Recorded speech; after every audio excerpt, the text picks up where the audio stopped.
جی ناظرین، آپ کو بتاتے چلیں ہارون آباد سے ثاقب رضا عباسی کی رپورٹ کے مطابق ہارون آباد شہر میں ترقیاتی کام کے لیے وفاقی حکومت کی طرف سے فنڈز منظور کروانے پر اظہار تشکر کی ریلی نکالی گئی، جس میں ایم این اے نور الحسن تنویر اور ایم پی اے ڈاکٹر مظہر اقبال کا استقبال بھی کیا گیا۔ ہارون آباد شہر عرصہ دراز سے ٹوٹ پھوٹ کا شکار تھا۔ صوبائی اور وفاقی حکومتوں کی طرف سے مسلسل نظر انداز کیے جانے کے بعد آخرکار شہر میں ترقیاتی کاموں کے لیے وفاقی حکومت کی طرف سے فنڈ ریلیز کر دیے گئے اور کام شروع ہو چکا ہے۔ فنڈ منظور کروانے میں ایم این اے نور الحسن تنویر اور ایم پی اے ڈاکٹر مظہر اقبال کی کاوشیں شامل ہیں۔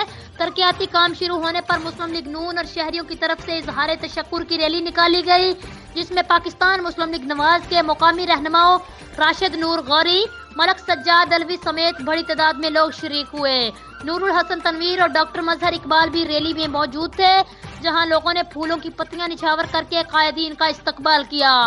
دونوں قائدین ترقیاتی کاموں کا افتتاح کرتے ہوئے اس موقع پر دونوں قائدین کا کہنا تھا کہ ہارون آباد میں ترقیاتی کاموں کا نہ رکنے کا سلسلہ جاری رہے گا۔ جی ناظرین، مزید کسی بھی خبر اور اس کی